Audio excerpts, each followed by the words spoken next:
Well, since this is a prophetic conference, I thought it might be a good idea to start with a prophetic word, if that's okay. One good way to know you're going to finish well is to start with your ending.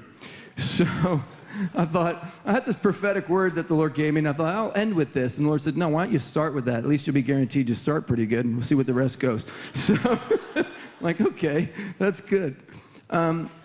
It's interesting, as I started having this word this afternoon, as you get to the end of it, you'll kind of hear it, but there's a theme of horses, which I didn't realize for this conference. And I don't know if that's going to come out or if that's just because it's cool artwork.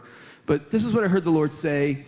And if you can just sit there and receive it, but if there's part of it that there's something that touches you and you feel like you want to stand and receive something, I believe there's an impartation in this. But here's what I heard God say. I hear the Lord say, I'm not just doing something new in you. I'm bringing to maturity that which I began in the last season.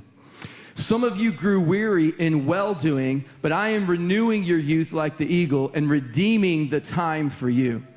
Some of you feel like you've been walking in slow motion and getting nowhere, as if you were walking alone. But I tell you, I have walked with you through this past year, and I'm walking with you into your future. You are not losing ground. You are taking new territory. You are not standing in place. You have stood your ground.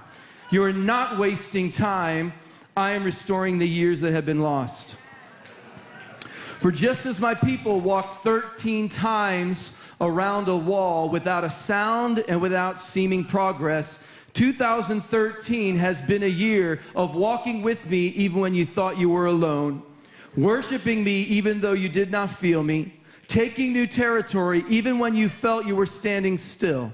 But the discipline of walking in the last season is turning into a run in this season.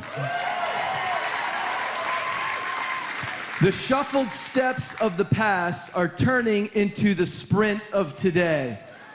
You have raced with men on foot, and they have worn you out. But I say to you, you will run with the horses. Some of you have seen yourself as a pretty little pony, but I'm showing you, you are a thoroughbred, and you will run like a thoroughbred. Some of you have seen yourself as a wild stallion trying to tame yourself, but I see you as a thoroughbred, matured and ready to run. Some of you have seen yourself only as a work mule for the kingdom, but I see you as a thoroughbred that can carry the weight of the kingdom.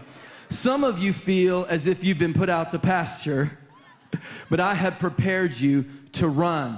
So I am releasing the thoroughbreds. The young thoroughbreds, the new thoroughbreds, the old thoroughbreds, and I am preparing you to run through the nations. For as horses run in the high places, I am raising up a generation of thoroughbreds that will run to the nations, says the Spirit of God. Amen?